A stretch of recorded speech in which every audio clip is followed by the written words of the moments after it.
there, those of you who've already joined us. We're probably going to get started in just a couple minutes.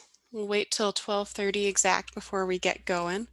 But if anyone wants to unmute and say hello and maybe share what exactly you're hoping to learn today, I've kind of got a lesson planned out, but I'd love to help out where people are looking for specific questions to be answered. We're a little bit off. I'm seeing some new faces from last time. We're a little bit off of schedule from where we thought we would be. So today we'll start out with charting as opposed to some of the more powerful functions in Excel. And I hope that's okay with everybody, but I want to respect your time and let you know where we'll be starting at. Does anyone want to say hello and share a little bit about what they want to learn today?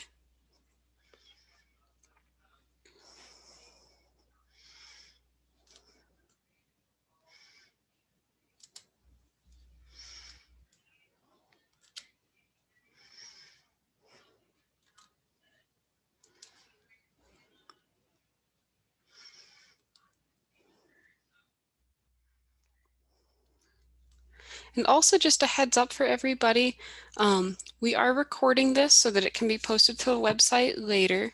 If you'd like me to stop recording at any point, maybe you don't want your voice on the record, just give me a heads up and I can take care of that for you. So by all means, use the chat, unmute yourself whenever you have any questions, and we'll wait just a minute more before we get going. If there's any trouble with the audio too, please say something.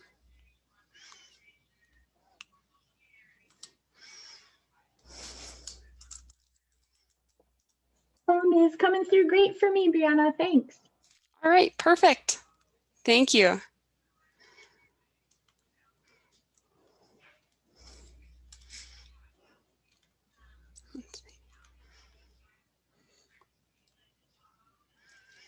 All right. Well, without further ado, I guess we'll get started. As I said, we're starting with charts today. That's kind of where we left off last week. Took a little bit longer than I was expecting. So anyhow, right now we're working in, for those of you who are just joining us today, we're working in Excel 2016. So your version of Excel may look a little bit different from what I have up on my computer screen. And to be perfectly honest, I started working in Excel back in 2011. That's when I got pretty handy with it, and a lot has changed since then. So if you see any features that I'm using that don't look familiar, I'm happy to talk you through what it might look like on your end.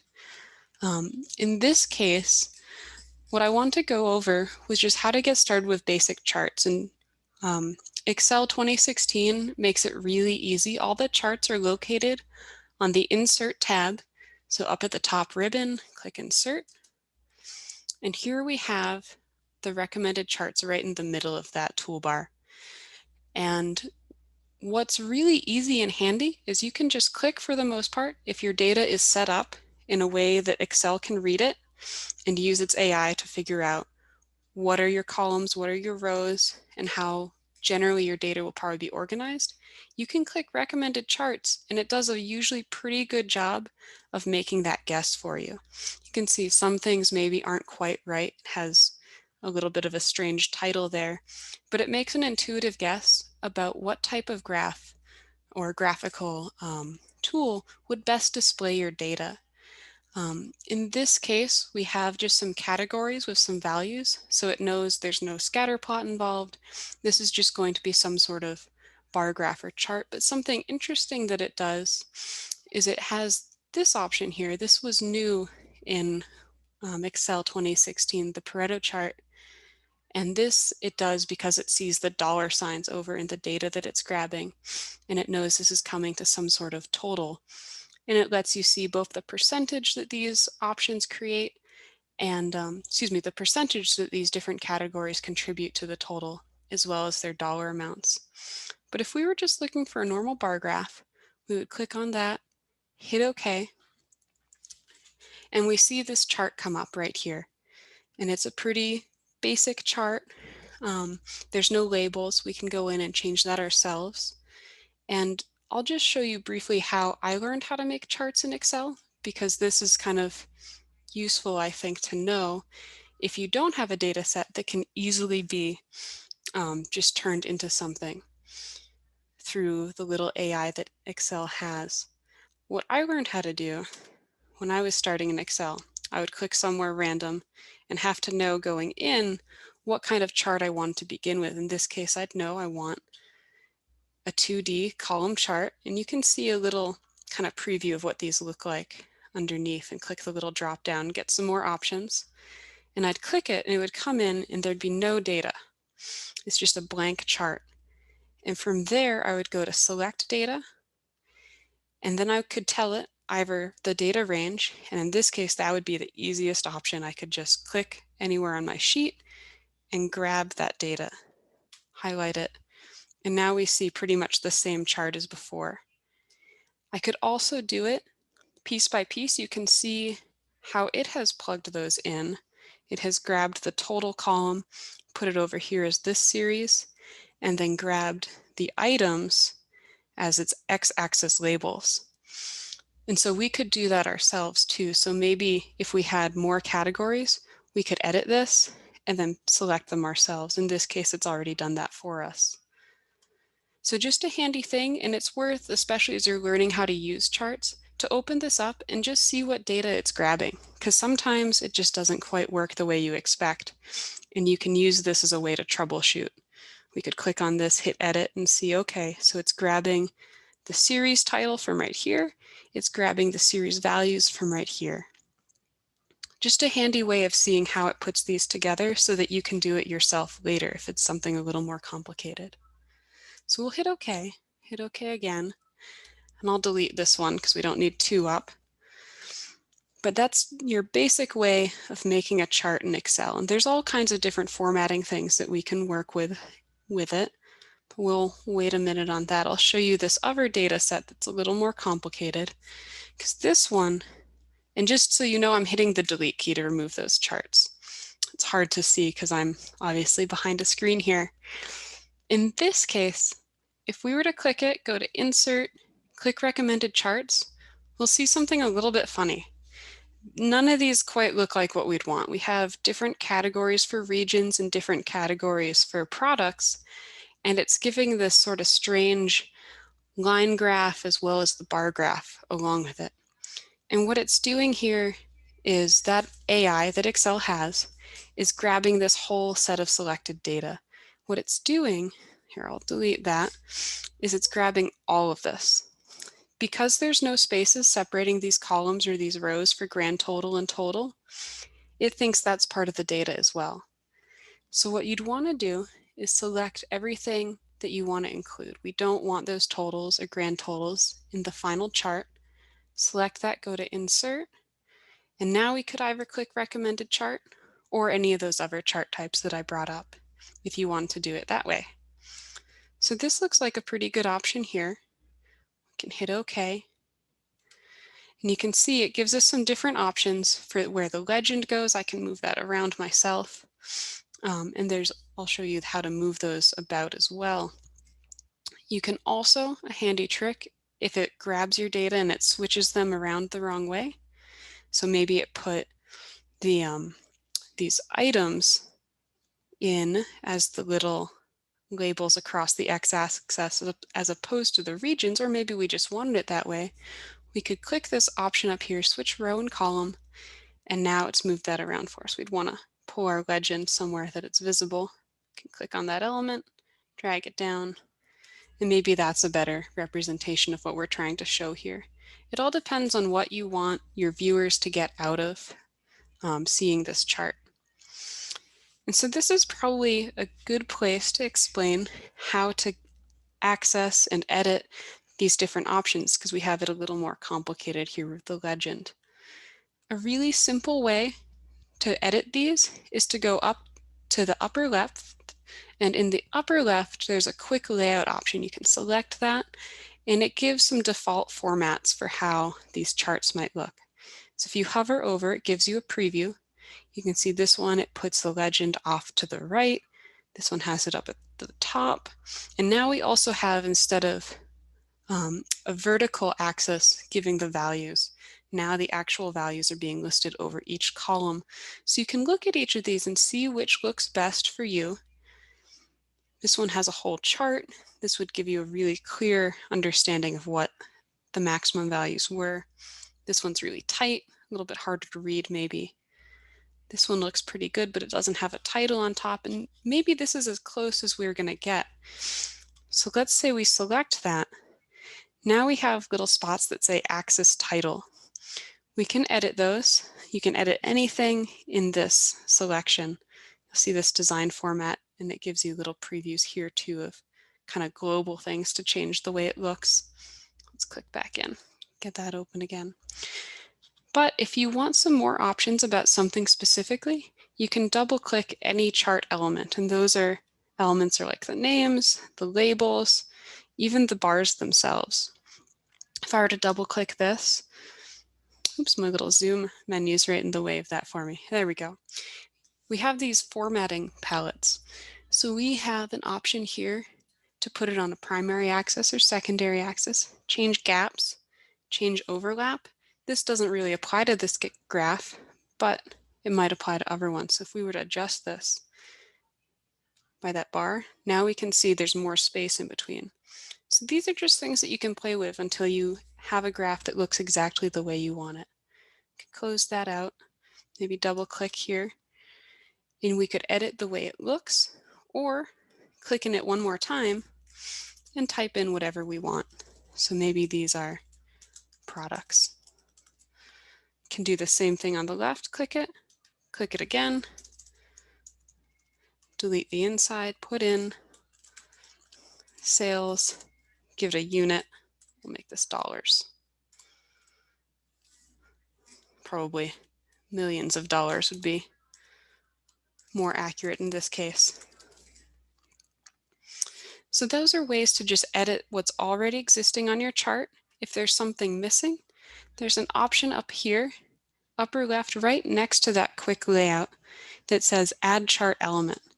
If we click on that, now it gives us all these different options that we can add here. Everything from the grid lines to the legend. Here it's a little bit more of a statistical analysis, and this wouldn't apply unless we had maybe a scatter plot, but you can put in a fit line too. So some kind of maybe a moving average. Maybe you're plotting the COVID data and you're trying to show what the 7-day average is. That would be an option there to insert. So up here, we don't have a chart title, so we could put in above chart or some sort of centered overlay. That looks a little confusing, so we'll put it above, and we would type in some sort of title. Furniture sales by region, maybe. Can go in, clean that up a little bit. And likewise, maybe we don't have data going all the way to the top. We could edit that too. Click on the axis, and we'll see that it gives us options over here. This one didn't quite do what I wanted, because those are formatting options. So what I can do is maybe click here. Oh, that didn't do it either. So sometimes you got to hunt around a little. What I would do in this case is probably go to Add Chart Element, and then go to the axes, go to the vertical one, and see if it gives me new options. It didn't do that either. So this one, I thought I had it all planned out what we would do, but it's thrown me for a loop today. Here we go. Double clicked on it this time and it gave me what I wanted. It was under text options. So under that, now we can change the maximum and minimum values. So you can see everything is above 100,000, excuse me, 100,000. Could put in that. And we could change this to maybe 700, change this one to 100, and tighten up the graph a little bit. And it'll adjust those right as we're doing it, so you can see a little bit more the differences. Just different things that you can play with when you're making your own charts, and the type of chart you use will give you different options. So just a handy thing to work with. So I'm gonna move over to my next tab here with chart types and show just another type of chart. We already put in one for this. So Here I'm going to select this data, once again, omitting the total columns. And if we go to Insert and Recommended Charts, we'll see it gives some interesting options here. It gives this kind of line graph, which doesn't quite make sense in our case. It also gives this sort of staggered bar graph and something like this. And it might be a little bit hard to read what that is exactly. This is probably the best option that we'd want in this case. But if you don't quite see what you want, you can also click All Charts, and that gives you more options too, even within the same category. So we could click through until we see one that makes sense. This one maybe we want to show the percent of sales as opposed to the actual numbers, and this would be the one that we'd want. So make sure that you check and see that everything you want, because usually what you want will be an option. So check and see if it's there. It just takes a little bit of hunting. Okay, hit OK and see now, okay, the sales by month are increasing, and in general, different ones are increasing by different amounts, and maybe that's why we'd want that line plot. But anyway, just a few more things when you're working with the, see, I accidentally selected outside of my chart and it grabbed new data. If that happens, just hit Control Z. I'd happen to just click the wrong thing, so just be careful. Click outside and now you're all set. And once again, we can also click on it. Go to the Insert tab. Where's what I'm looking for? Design. Here we go. Design tab. And then we could hit Select Data to make sure that it's picking what we want. Another thing from here, you can also tell it if you don't want certain things. Maybe we selected all this data, but we only want a few months. Maybe we just want the second half of the year. You can just uncheck these here, which is really handy and useful. Say we just want July on, we'd hit OK, and it updates it for you automatically. In the same way, if I move my chart here, I could edit any of these values. Maybe I had put in a typo in this month of October. Maybe this was really a 5. Hit Enter, and now it's changed it. We can watch it move on the graph here. I'll make it a little more noticeable. There we go. So the graphs automatically update regardless of where they are. It's even possible to move these charts to different sheets as well in your Excel workbook. So if I were to select all of this, the shortcut, and this will just give you the default graph, so do be careful, is F11, and it'll pop up, and I'm not sure if it showed up for you. Yeah, it did. Okay, sometimes Zoom's finicky when I open new windows, but it stayed on the same window here. And so this is the default chart that it picked, and now it's open on a new tab, which might be helpful to keep you away from your data so you don't get distracted, or if you're just trying to present it and if it's not looking quite right, this is where we would hit the change chart type and go back to something like this before, hit OK. Maybe change the data that we were selecting again. Maybe get rid of those earlier months. So just different ways to work with charts and see how to use them for your own graphical displays. We already kind of talked about the different chart elements. So there's one more thing that I was going to go over, and these are called Sparklines. I don't know if any of you have worked with these before, but they're a special type of chart that Excel uses that don't take up as much space, but they can give viewers of a data sheet a sense of what's happening. So on this particular sheet, we have different values by regions and by months. And maybe we want to show what the trend is for our data, for our sales, over that span of time. But we don't want a whole chart taking up space here. What we can do instead is insert a sparkline.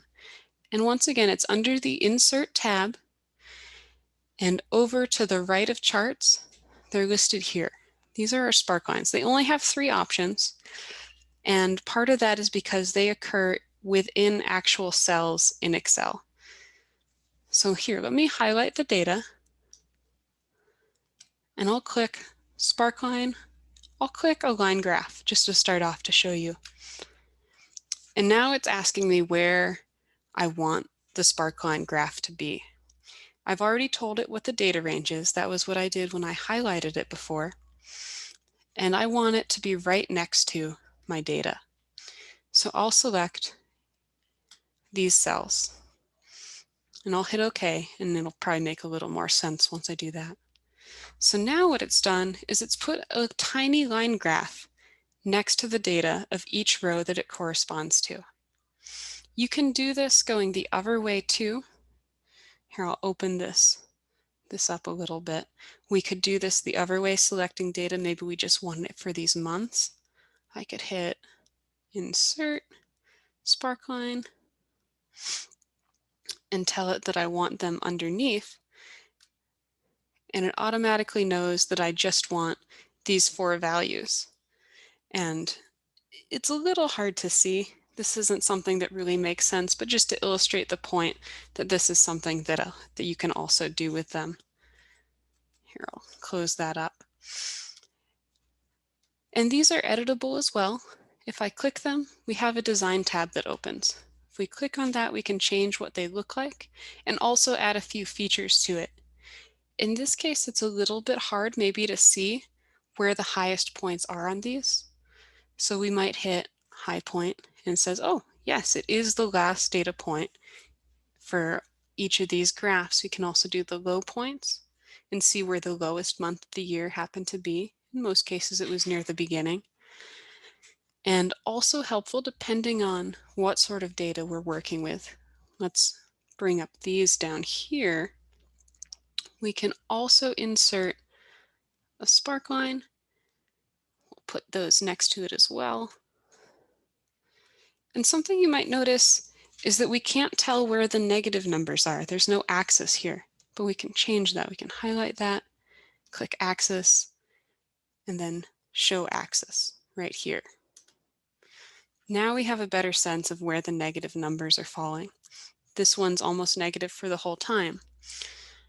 And that's another good thing to notice is with these, although they're useful for showing trends, they are only relative to the data within their selection. So only these numbers are considered when making this, this upper chart here. This one, likewise, the second one in, only considers this data. And so we can see at the end here, the highest value is 23. It's not all that different if we didn't have the axis from that 176. It's hard to look at them in a comparative way.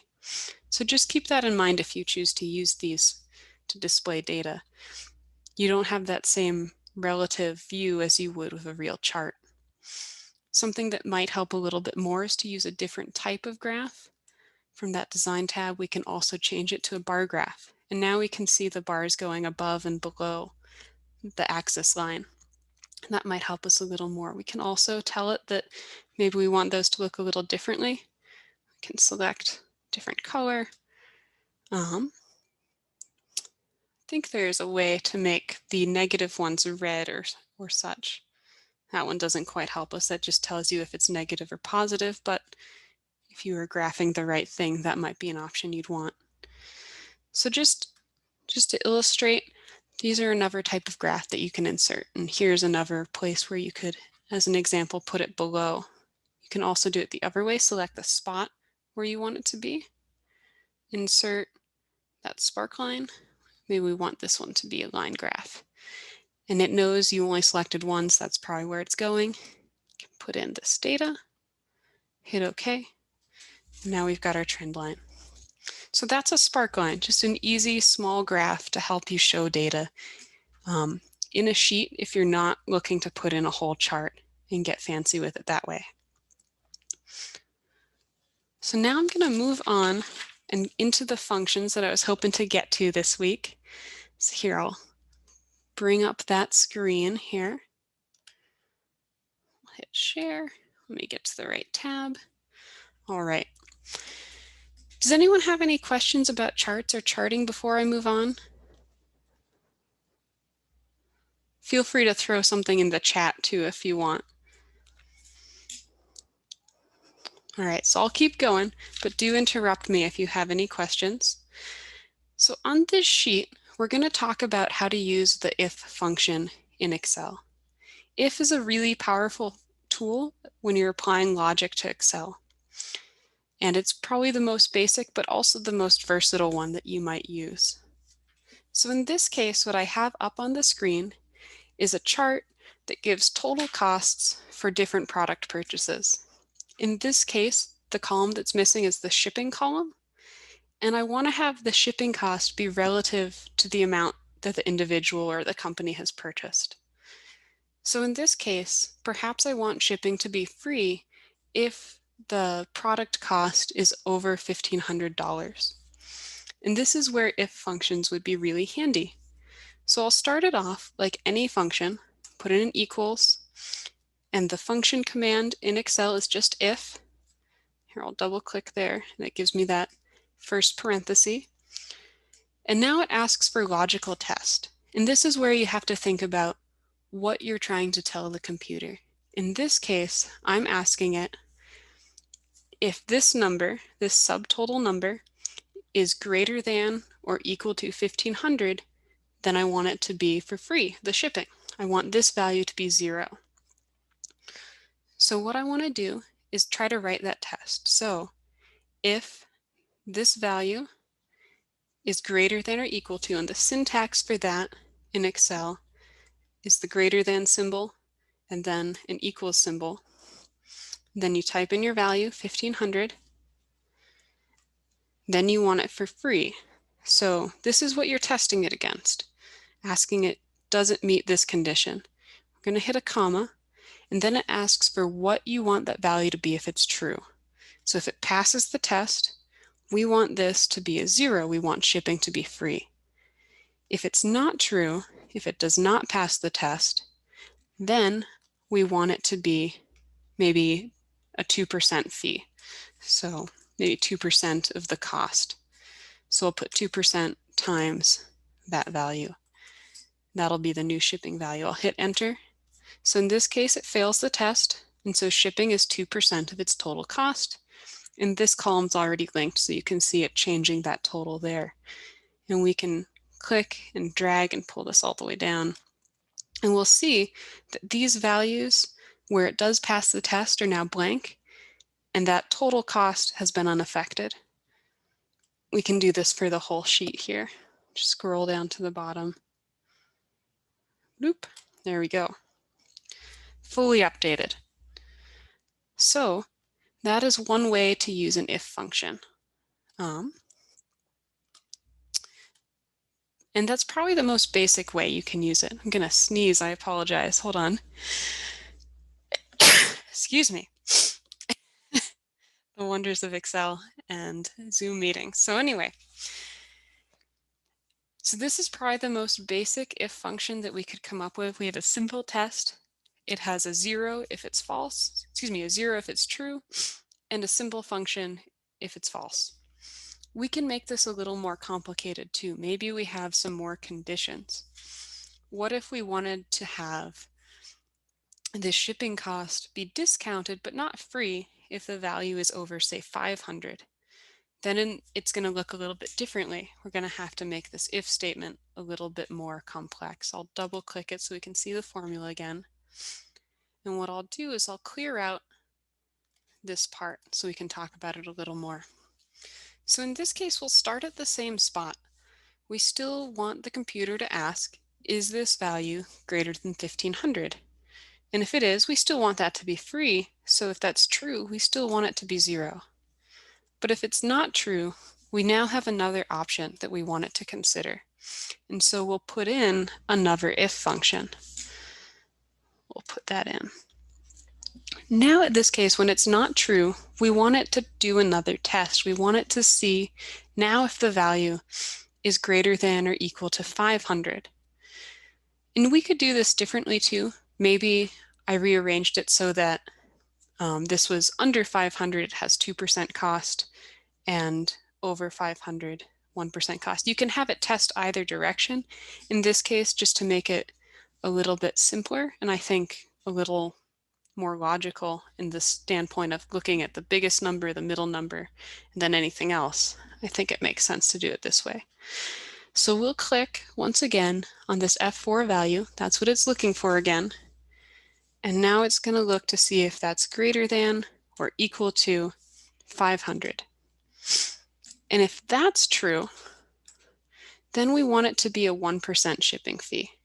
So maybe we'll type in 1% times that value. Then if it's not true, we want to go back to what we had before, that 2% shipping value. Times, there we go. And if we look, we'll see we're missing a parenthesis. Oops. So we'll hit comma. No, we won't hit comma. Click right there. And we'll get our second parenthesis, and now all the syntax is correct. And we can hit enter. And now we can see that in this case, it changed. We had a value that was over 500 but under 1500. And so it has a new shipping cost. And we can look at these ones. We'll see that this 454 and 419 will be unaffected as we scroll through. See, those ones didn't change, but now we have some new values for the other numbers. And we can apply this to the whole thing and get our new totals. And it's really just a way of showing that there's a ton of versatility to the if function. The hardest thing about it is just making sure that you communicate what you want the computer to check in a way that the computer understands. And we can look up here at our formula bar and see this whole statement. And this is where we might want to edit it in the future too. But anyhow, this is just one way to use the if function, and you can imagine there's all different levels of complexity that you can add to it therein, putting other functions in, sums, averages, and whatnot, depending on what you want it to check for. And with that said, we have a few more different functions up our sleeves that we can use to do different complicated tasks in Excel. In this case, I'm going to show what's called a Vlookup formula. And what Vlookup stands for is vertical lookup. And you might imagine there's also a horizontal lookup too. It just depends on how you have your data set up. In this case, it's vertically. I have this column for reference, and each of them is set up in a vertical sort of way. And what Vlookup does is it applies a value from a reference table. And maybe you have a small data set and it doesn't matter. You can put in the correct value for whatever it happens to be, one at a time. But if you have a lot of numbers, that might be a lot of work. I'm going to open that up so we can see it a little bit better. So this is an example where perhaps depending on the value, the cost of the purchase, I want to reduce the total cost by different amounts. Much like we were doing before the shipping cost, but just done in a different way. So in this case, I'll start typing in the Vlookup formula, and it'll make a little more sense when it comes up. Excel's handy in that it kind of guides you through what it wants you to put in. So in this case, the first thing it asks you for is the lookup value. And we're looking for the cost of the item that they're purchasing. And that's coming from this column A3. Oops, here we go. Am I in the right spot? Nope, I just have it listed wrong in my notes here. So in this case, it'll be D2. Here we are. So this is their total, and we want to have a reduced cost based on this table, this array over here. So we'll select the whole table, just like that, put in a comma, and now it asks for the index number. And in this case, we want to pull the number from the I column, which is the second column in this set. So this is maybe a little confusing, but in this case it says number, and that's our clue that it wants a number as opposed to a selection. So I type in 2, and then the range lookup should be all set. We just want an appropriate match because this isn't an exact match. These are values that are within ranges. So in this case, it's true. So I'll double click that. close my parentheses, and hit enter. I'll show you an example next of what it looks like when you don't have a range of numbers. In this case, we have the reduction is 3%. Let's make sure that makes sense. Yes, the value is between 1,000 and 1,500, so that's correct. We can pull that all the way through. I could go to the bottom, but it doesn't quite matter. And you might be thinking, uh-oh, what happened here? Why are these not working? So let's take a peek, look at the formula, and you can see what's happened is it has shifted. I'll highlight the part that shows it. It has shifted those down. It shifted that whole column. So what we need here in our original formula, oops, here I'll hit escape. What we need in our original formula are absolutes, so it knows that it's not picking different values for this array every time. And to do that, we use our dollar signs. Put in $H, $2, $I, $7. If this is new to you, by all means speak up. This is just a syntax in Excel we went over a couple weeks ago. Now we can see this value hasn't changed, but I can pull it down, and now it's adjusted it. It's picking the correct values every time. Go down, perfect. So just be careful when you're doing things like this to make sure that the formula is doing what you expect. And you can always check back at your original one, see what it looks like, check the next one, see what's different, and see if that's what's causing your problems. So if we go to our next tab here, Vlookup Exact, this is a little bit different. These aren't looking for values, these are looking for actual entries. This is perhaps someone trying to sort their items into the correct department after the fact of typing them all in. And so this we can do the same way. Our reference tab is going to be over here. Excuse me, our reference array is going to be here. We'll start it the same way with equal VLOOKUP. The lookup value in this case is going to be this product, this item. We want to find out what department it's in. We'll hit comma, and once again we need a table array. And we can select this whole area, or we can select just the first two columns because that has the department in it. Doesn't matter.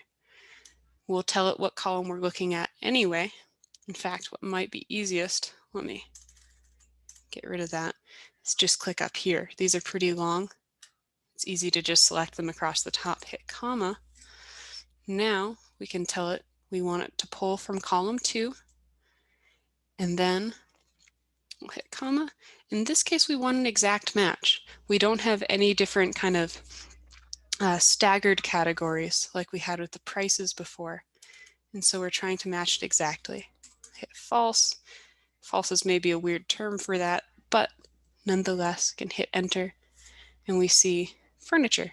Perfect. It has told us that this bamboo armchair is considered furniture.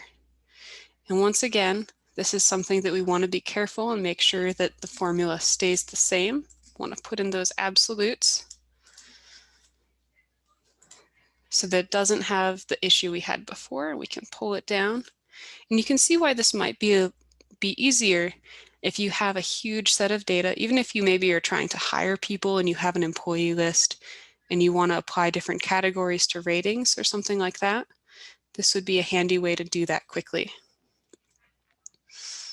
And we can do the same thing here. We can even just copy the formula, but let's type it in. There we go. Look up the value. Once again, check the product. And all Excel is doing here is it's taking that value and then matching it to the reference table. It's looking for a match, and then it'll tell you what value comes out of the column that matches. Put in our dollar signs, hit comma. This time we're pulling a category, so this is column 3. And then once again, we want an exact match. There we go. We'll hit enter. Dining. Now also to be aware, if you have any kind of typos that would cause issues with that exact match, those will come up here.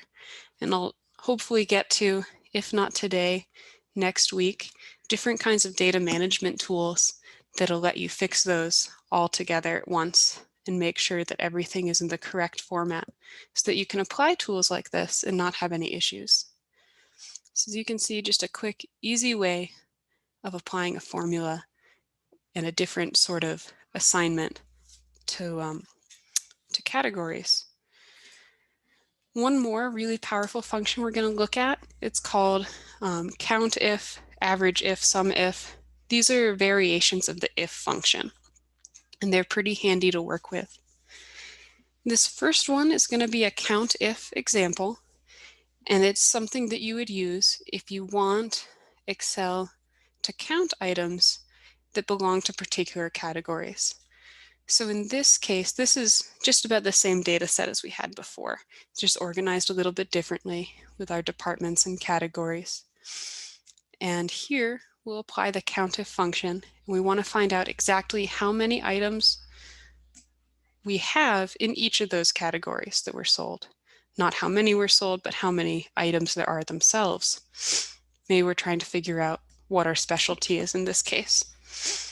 So here, we'll walk through the Countif function. So we'll start with equals, start typing count, and now we can see down below Countif. Here we go. So Countif asks you for a range. And in this case, for these items, we're looking in their department. These are all department categories over here, so we want it to match. So we can click B, and we can get the correct items there. Then we can hit comma, and then all we're looking for is the criteria. We want to see if it matches the department we've asked it to. In this case, kitchen, so J4. So I can close those parentheses, hit enter, and it tells us that there are 45 items that are in this product list that belong to the kitchen category. Now, something useful here, the way this is laid out, all I have to do is drag this down and it will apply the formula. Because all it's doing, it's keeping that B column. It's not changing that. I can even click in here to show it, but it's moving down the J category for each row. And so it's checking then for dining and then bedroom each time along. So it's a fast, easy way to count. This is particularly helpful if you're trying to get information for charts. Something that we didn't talk about is some of the new chart features that exist in Excel. One of those that's handy is this, this hierarchy chart. It's a type of tree map, and that's pretty cool, but it only works if you have one number for each category. You can't highlight a whole set of data and have it know that you want to sum them by, categorize them by the hierarchy of their averages or the total number of items. So this is an easy way to pull those numbers out to then use for a chart later on. Here with this revenue one, this is something where we'd probably want to use a sum tool, and there's a sum if function that works the same way, as the Countif. Start at the equal sign, start typing sum, and we see sum if. And here we can select the range again. In this case, once again, it's going to be kitchen items. So we want to make sure it's looking in the departments. We'll hit comma. And then it's asking for our criteria. Once again, in this case, we're looking to make sure it says kitchen. And then it needs to know which values it's summing from whenever it reaches a kitchen. In this case, we're summing from revenue. So we'll click H. Once again, these are all set up in columns, so we don't have to worry about shifting that reference as we go. We can hit enter, and now you can see that revenue and pull it down through, and we get it for each category. The same thing you can do for averages. Hit equal. This one is average if. Whoops, clicked the wrong button there. Here, in this case, it's looking for the same sort of thing. And I definitely typed in the wrong one, so here we go. Average if. It wants the range, we're looking at the B column, and then it wants the criteria. Oops, helps if I put in a comma before, doesn't it? Just got to be careful with what you're doing, otherwise it'll jump around on you. Computers are always fun because they only do exactly what you tell them. But sometimes you tell them to do weird things inadvertently. And then in this case, for average cost, we're going to grab the price. Bloop. Close those parentheses, hit enter. Now we can see what the average cost of an item is in each category. So once again, these are just handy things to grab and pull data from large data sets. And that can be particularly useful if you're making a chart. So what this all kind of relies on is good data management. Obviously, this works because I have everything linked up and I have everything set up in a way that Excel can read. So managing that data is really important. I'm going to open up one more workbook here. Let's go to data management. Here we go. And we can start looking at some different features that helps you to organize these in ways that make sense. There's really simple ways. I won't go into it too much, but because they're pretty straightforward. There's sorting. Sorting is always handy. If we select all the data, handy tool is to use Control A. That'll grab everything for you. My cursor just happened to be over there, so that's why it looks a little different. And then we can hit sort. And sort is really handy because you can adjust what data is being displayed at any time. This is helpful if you're trying to copy information over or stuff like that. So you could sort by, in this case, perhaps by the building or the department. Let's do department. And you can add different categories as well. This is something that gets put in automatically if we were to turn this into a table. But in this case, you can also do it just for a few different features, maybe status, and maybe, oh, I don't know. Maybe we will put in by building too. We'll hit OK. And now we can see that they're all sorted. And it's alphabetical by default. And we might want to say, okay, within this, I also want to have it sorted by name. So if we go to that sort again, what we can do is add a level and see you can move it around. That's handy. Maybe I don't want that one there. Maybe I want it to do it at the end. So after it's sorted it by department, status, and building, then maybe I want it by employee name and do it alphabetically. So now I've hit OK. Now we can see in the main building for the account managers, we've got these first two individuals with G and then M. So just kind of a quick, dirty way of reorganizing your data to make it look the way you want it to. Once again, another way you could do it is to say, maybe you want it the other way. Maybe you're trying to just get the names first. Maybe you don't care about those other features. You can click on a column and click one of these sorting options, A to Z, to make that the first thing that Excel considers. And then you could say, go to one of these other ones and say, okay, now I want to check it by department. And if you click up top, it'll also include that top row. So you want to click just below that. So let's put in now A to Z. Okay, there we go. Now we have all the A's in that department. So just another handy way of checking these things. Another thing that we can look at, this one I already have set up. I can maybe get this undone quickly, but if not, there's some other things I want to show you. That's why I'm kind of rushing through. Is I have subtotals put into this category on different tiers. Let me see if I can get rid of that. I've been playing around too much in here. Probably won't let me undo it. Let's see. What we can do is I can get rid of all of these and then it'll, here we go, remove all, there we go. So now in this case, what I could do is put in subtotals here by department. Say I want to find out, now that it's sorted, that's the first step. You got to make sure you sort it all first. See what each department has for compensations in total. So what I could do is go here. This is under the Data tab. That was under Data tab before, that sort feature.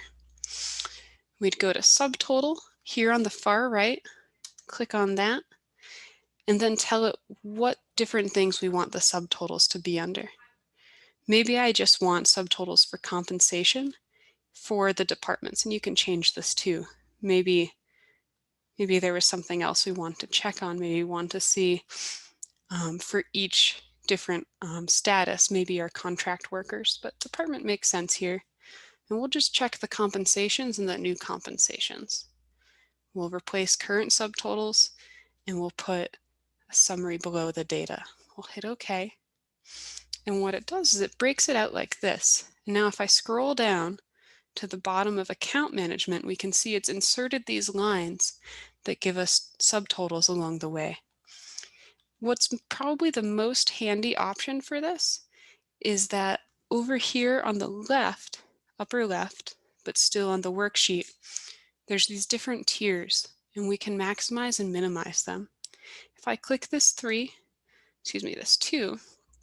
now it minimizes all the things under 2 that kind of expand into 3, and we can see just the subtotals. And that's pretty handy if you're trying to make a graph using that information. If you're trying to copy this data though, there is a little bit of a trick. Excel's a little bit challenging when it comes to using this. If I were to just select it, hit copy and paste, I can show you actually. That'll be easier than telling. Show, don't tell here. We'll hit copy, Control C. I'll add a new sheet, hit Control V, and you can see it doesn't keep that same formatting. It's a little bit frustrating. So there's another way to do that. Here, I'll go back to that subtotal sheet. In order to collect that data, what you've got to do is copy it just as the values of that little sheet. So what you do, you'd select it, and then it's under, of all things, it's really buried, it's under the Finder tool. Let me go over here. On that Home tab, we've got Find and Select in the corner, and then you have to go to Special. It's just a weird thing in Excel. I don't really know why they do this, but you go to Visible Cells Only, hit OK, and now you can copy it, go to your new sheet, and paste it over. You can double click there to show the numbers we want. There we go. So just a handy trick, just a reminder, because it's hard to remember this one. You have to go to Find and Select, go to Special, Visible Cells Only if you want to copy that data over for making a chart or something like that. So just a handy tool. And you can even see just the grand total if you want, another thing that you can do. So that is subtotals for you, just a handy trick for data management. Another thing that's handy is filtering. It works about the same way as sorting, but instead of just organizing them in a particular way, it lets you just see certain data. Once again, it's under the Data tab since it's a data management tool. And we talked about a couple weeks ago inserting what's called a slicer tool, which is just a visual way of filtering, but it only works for tables and pivot tables. Filtering will work a little bit more broadly. In this case, it's not set up as a table, so we can do it anyway. All we've done is we've given these different tabs here a filter option. And so once you have given it those options, all you have to do is select this little drop-down arrow and tell it what you want to see. You can click this Select All option to get rid of all the selections. And then you can tell it, maybe I just want to see people who are in environmental compliance and environmental health and safety. Hit OK. And now we have a new list. And then we can even sort it within that list like we had before. Sort it that way. And then within that, maybe sort it by sort it by people, and then sort it by department. So different combinations of this can be great. Maybe we only want to see the full-time or the contract workers. Let's just look at the contractors. Hit OK. There's only one.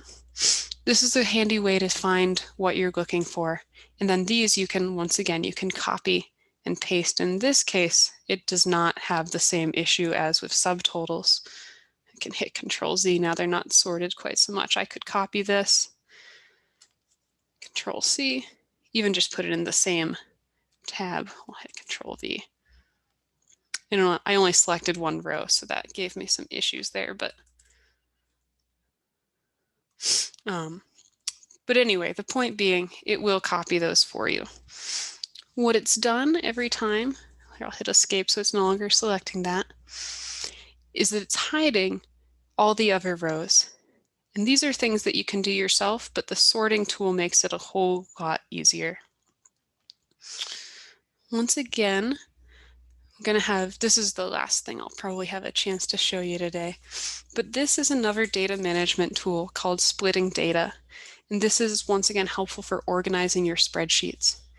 Data splitting is useful if you've just kind of been typing something in and then you realize that you need it set up a little bit differently.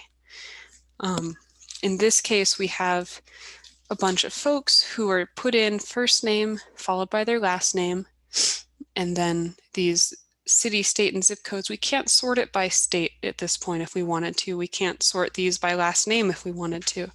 We'd have to do what's called data splitting in order to split the cell and show our different names. So the way to do this is it's called these text to columns, I believe. Let me make sure I have this right. Let's put in splitting. Yep, okay.